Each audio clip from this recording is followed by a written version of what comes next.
You are Locked On Wolverines, your daily podcast on the Michigan Wolverines, part of the Locked On Podcast Network. Happy Wednesday. Back and doing it. Locked On Wolverines podcast, part of the Locked On Podcast Network, where it is your team every day. Did miss Tuesday. The goal was to do 2 today. It is just got done with a series of meetings. It's not going to be 2 today. We're going to do 2 tomorrow. We do want to get that one in because we've got a ton to talk about. So we'll do the mailbag tomorrow as well as another one. But I am your man on the ground. Isaiah Hole, publisher of Wolverines Wire through USA Today Sports Media Group.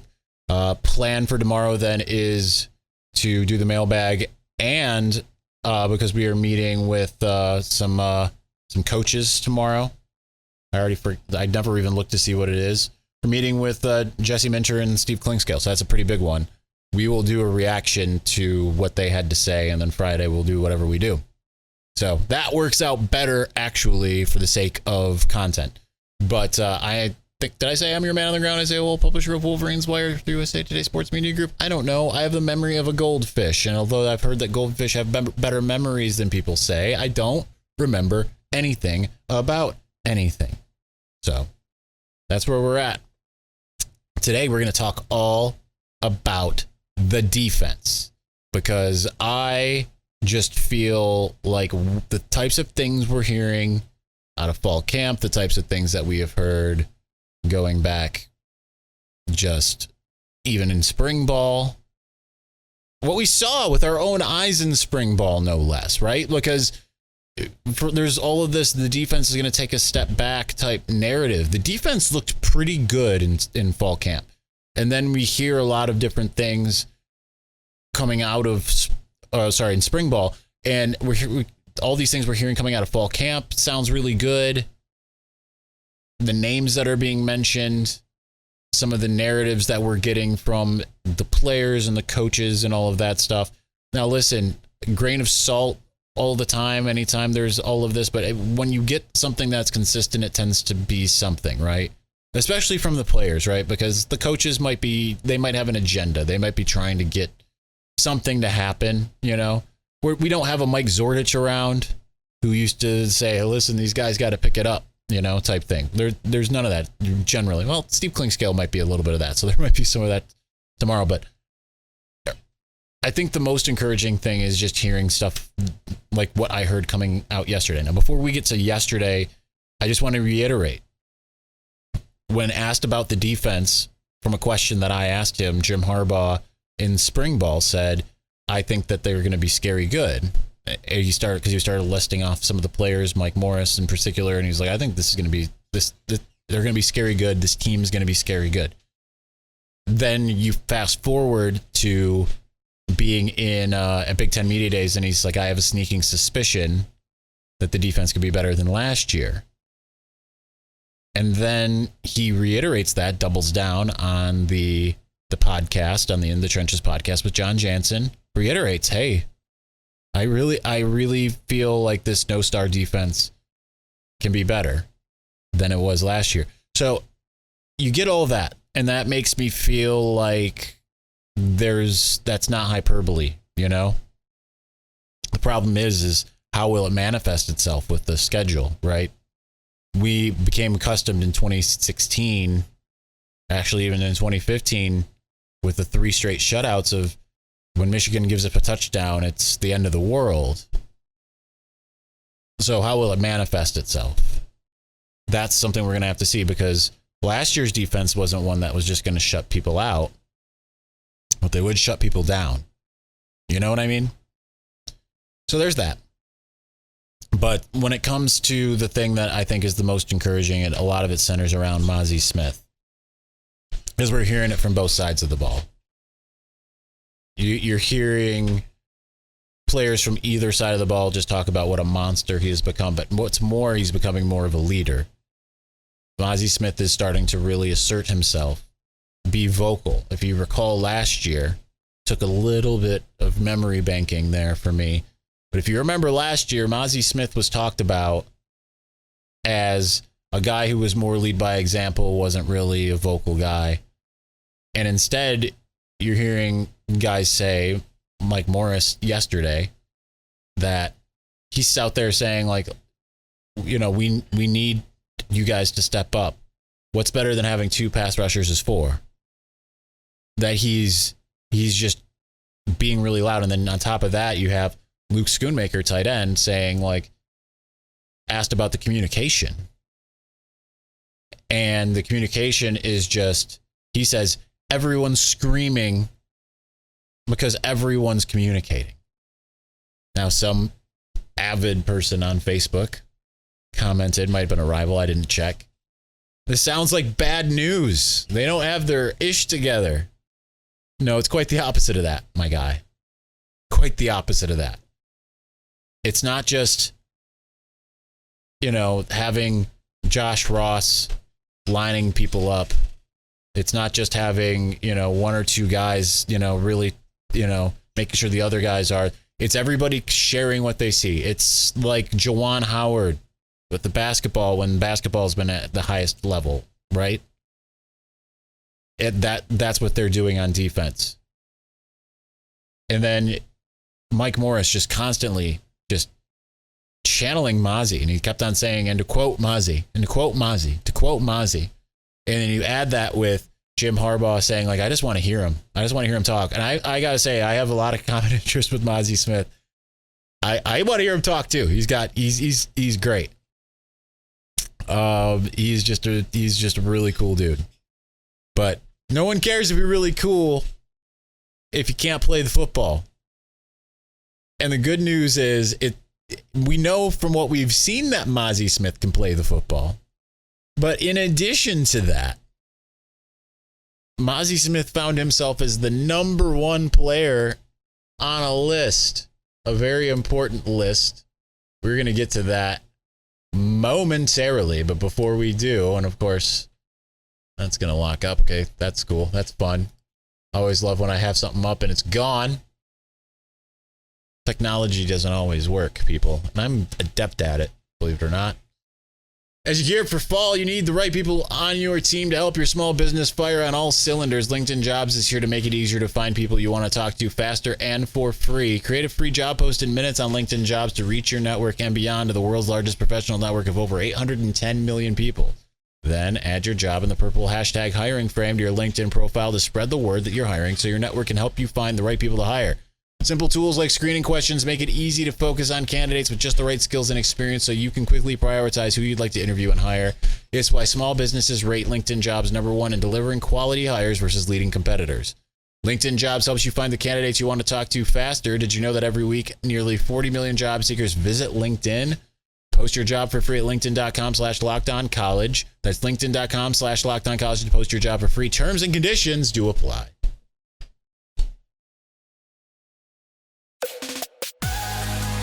I'll tell you what, I was writing earlier in the day,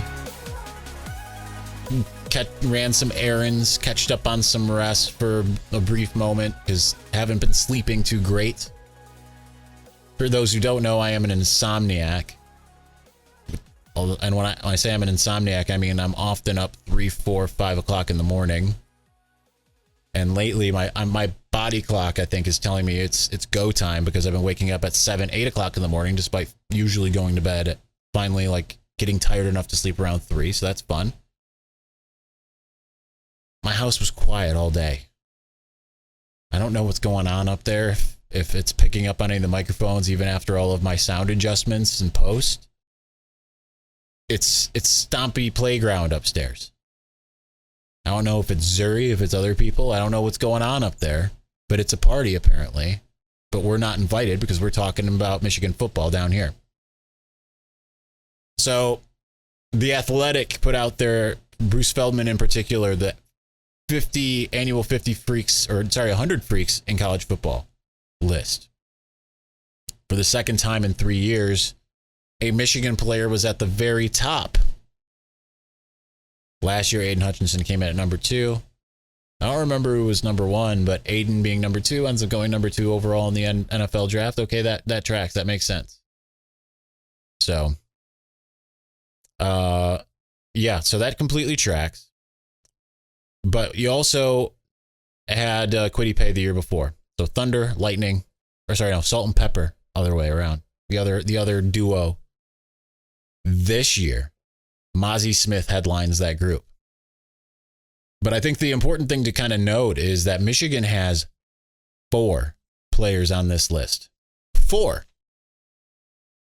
Because Ohio State doesn't have 4. I believe Ohio State has 2, maybe 3. I searched it. Alabama doesn't have 4. Georgia doesn't have 4. I don't know who has the most, if it's Michigan or not.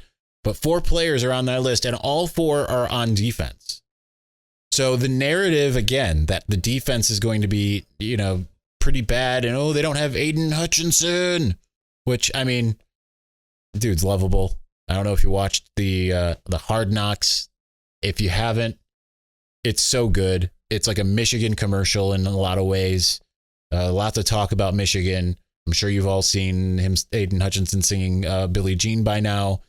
I can't believe I'm saying this, but I am actually interested in the Lions this year due to just having watched one episode of that. But I think that there's a lot to really like about this defense that there is, and it's led by one man, Mazi Smith, who is the number 1 on the freaks list. The freakiest athlete in the eyes of Bruce Feldman in all of college football, right? Basically gets a full 1-page write-up talking about his greatness. So there's that. Then the next one is at number 7, and it's a repeat customer there, and it is Julius Welshkoff, who was, I believe, 33 the year before. And no, we didn't really get to see a ton of him necessarily, but that doesn't make him any less of a freak. The things that he can do. I will always harken back to seeing him back in the summer of, I'm guessing it was 2017 or 2018, and he was in town doing a workout. I think it was 2017.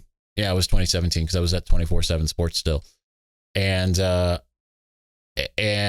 seeing him work out with Carlo Kemp and Rashawn Gary and Chase Winovich, and he looked like he belonged. You know what I mean? And that's when really no one knew his name. I remember I got a call, like a rare call from Barton Simmons, and he was like, listen, there's going to be this prospect that no one really knows about from Germany at this camp that you're going to. I need to get your eyes and ears. So he was spectacular.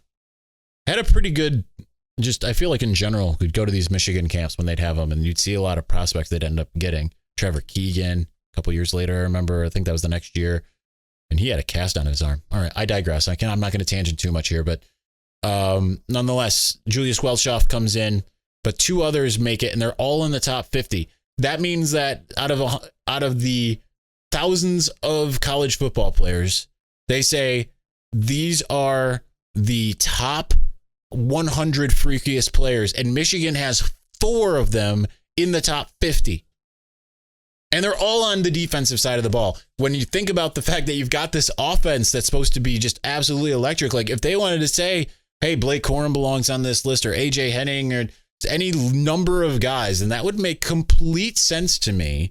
Yet none of them are on there. It's all defense. And then you add that with the offense pretty much returning en masse that had the most explosive amount of 50-yard plays in the entire country. Yeah, I think Michigan football is probably in a good spot, in a better spot than you think. Maybe not you, but you random person out there that hasn't been following along. That's where I'm at.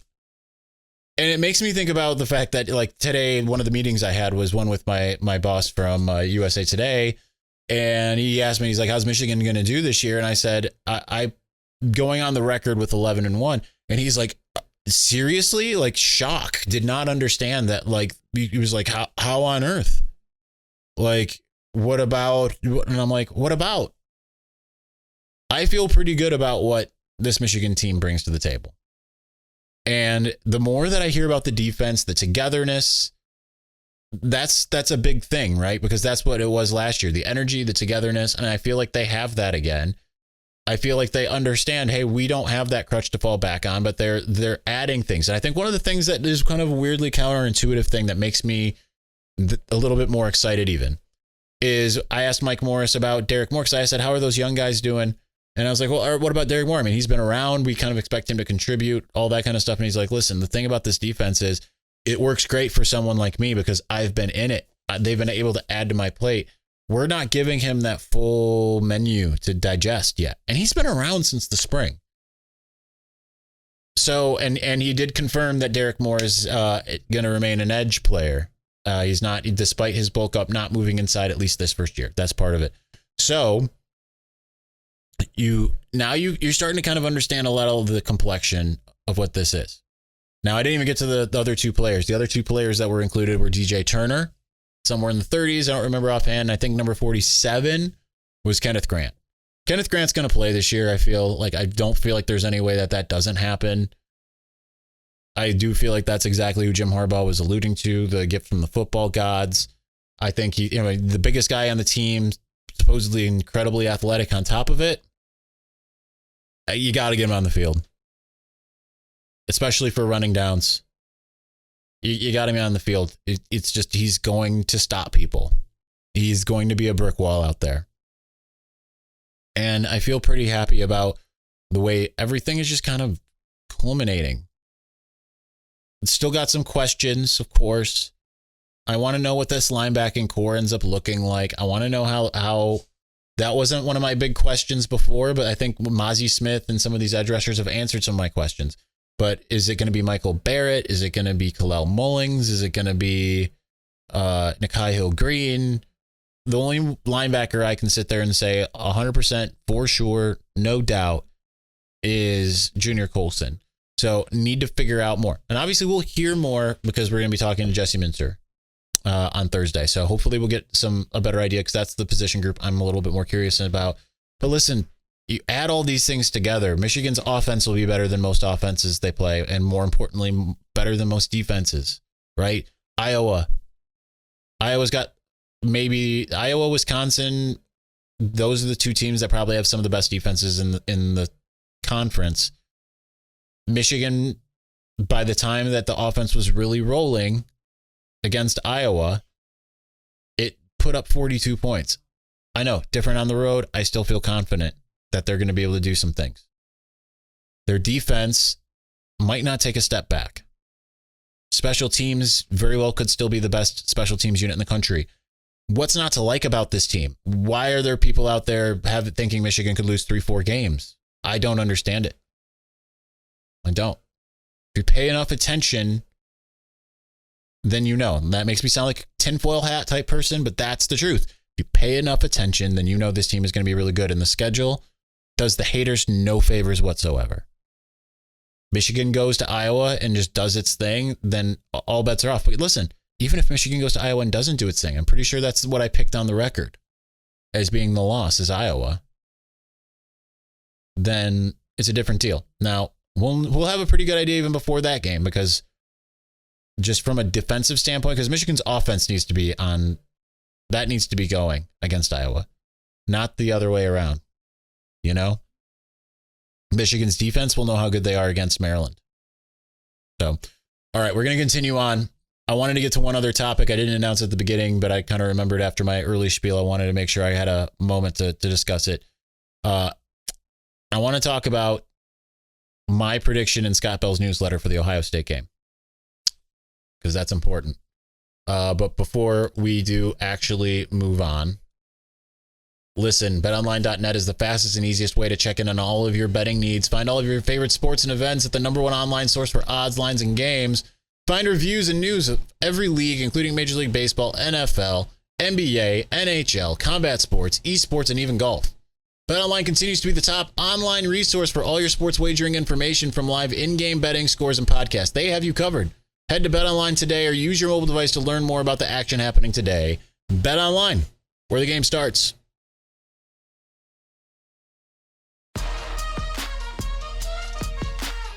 All right, so I know the ruckus is not happening from Zuri because she is down here and the ruckus is still happening. She is down here. She is sad. She wants to party, and I'm not letting her. So sorry about that, Zuri. She's ignoring me. Now she isn't. Say her name enough, then she's still ready to party.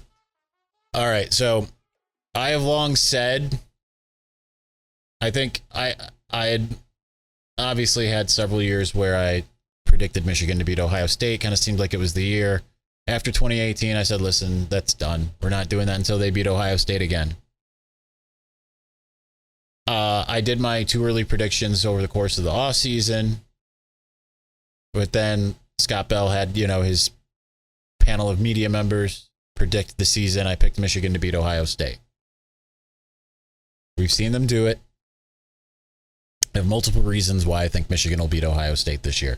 Now, this said, before all the haters, all the rivals come out there and just have an aneurysm, which I don't know that you speak proper English. Not that I do, but you know what I mean?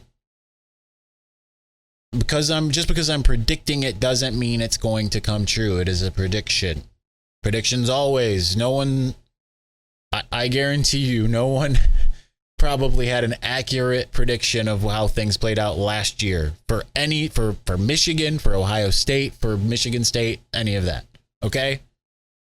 So get off your little high horse and recognize that this is just a prediction. Things can change over the course of the season. There could be some brilliant game plan that's concocted from either side that changes the course of things. You know what I mean? What we know now is not what we will know in November, and it still won't even be what we know once that game is said and done. You know? I didn't predict Michigan to win last year. I didn't think in my heart of hearts that Michigan was going to win. I was like, I have a good feeling. I have a weirdly good feeling, but there was no part of me that thought Michigan was actually going to win. That just felt like Nick Saban rat poison, you know? I think it's a little bit different now because we've seen it. So I know I've told you guys, the people who listen to this show, watch this show on a regular basis, some of these things, probably all of them in aggregate, but there's multiple things. And I'm not going to say this is the number one thing. It's not like the number one thing, but it is a big thing is the Michigan players. There's a lot of Michigan players that they only know what it's like to beat Ohio State. They don't know what it's like to lose to them. And there's a lot of the bulk of Ohio State players it's the same deal, right?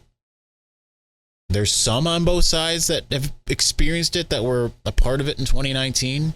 But when you think about it, 2019, that's the people who played in 2019 as true freshmen or seniors now. So you don't have a lot of experience in that light. I think one of the big things for Michigan over the course of a lot of its recent history against the Buckeyes is just I think for both teams, the muscle memory kind of kicks in. Michigan starts losing, it becomes this, oh, here we go again. Ohio State starts losing, it's more of a, well, we'll find a way, you know? 2016 is pretty big evidence of that. Secondly, I think Michigan will have the best offensive line in the conference. For all the love that Zach Harrison and Jack Sawyer are getting, and you can throw in JT Tumalau. I don't think that Ohio State's line got better per se with some of its losses. Just really its front. I don't think it necessarily got better as far as personnel is concerned. What Jim Knowles does, we'll find out. But with Michigan's offensive line versus their defensive front, I feel pretty good about that. And when I think about Michigan's offense against the Ohio State defense, granted, I'm thinking about what we saw last year. Will Ohio State's defense be better? Probably, but not assuredly. And weirdly, they are getting this benefit of the doubt. Like, yeah, they're just going to be rocking and rolling now. Like, the Ohio State fans love to say, we were young last year. Guess what? So was Michigan. So was Michigan. Michigan also changed defensive schemes. Now they got the same scheme, different coach, but same scheme. I like what Michigan's defense brings to the table against Ohio State's offense as well.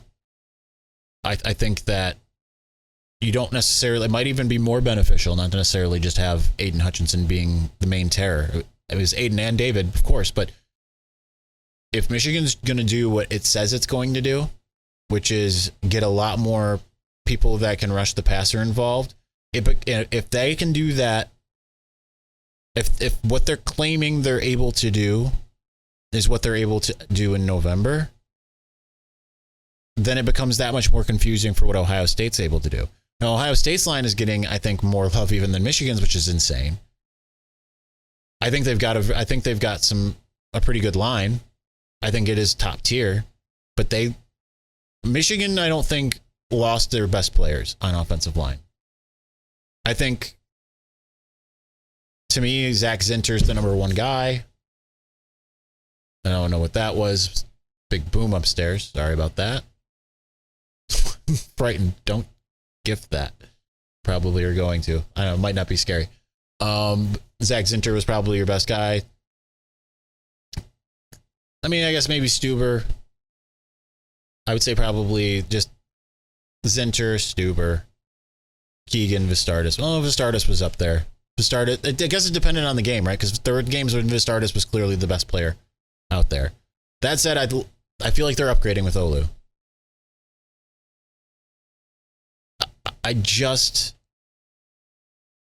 And then you add in special teams. I just think Michigan has more versatility overall. Ohio State's probably got the better quarterback. We'll see who has the better running back. People love Travion Henderson. He deserves that. But we'll see. Receiving core, they have the best receiver, number one. As far as depth on paper, they do, in the sense of guys who are 5 stars. As far as guys who have the amount of experience, Michigan has that. So I'm taking all of that into account. And with all of that, I feel like Michigan is in a really good spot. Again, could Michigan lose that game? Absolutely. I'm not sitting here writing a guarantee saying Michigan will win. This is an August prediction, which means nothing. It's just my prediction. But it is what I think is going to happen right here and now. I think the weird deference that Ohio State gets is just that. They could get beat up a little bit. I mean, Michigan could. I think that's hurt them in other years. I think 2016, I've said it time and time again. I'll say it again now. Wilton Spate, healthy in that game. Michigan probably beats Ohio State the way that they beat Penn State. Unfortunately, that didn't go that way. But I think that Michigan's got everything it needs to go into Columbus and do it. But we'll see. How do they play at Iowa? They need to win at Iowa just to know what it's like to win a big away game, because I think that helps down the road with some of those other games. They don't have any other daunting road games other than Iowa and Ohio State. So, all right. We're going to sign off here before the house burns down, apparently, because they're having a rave upstairs. I don't know what that's about. Zuri's left. Sad about that. We'll be back on Thursday. We're going to do both the mailbag, get your questions in on Twitter, and we'll also do a reaction to the coordinator media availability. I do think that works a lot better than me just spitballing about, let's talk about where the 5th string tight end is. All right. We'll talk to you soon. Thanks for watching and or listening. Peace.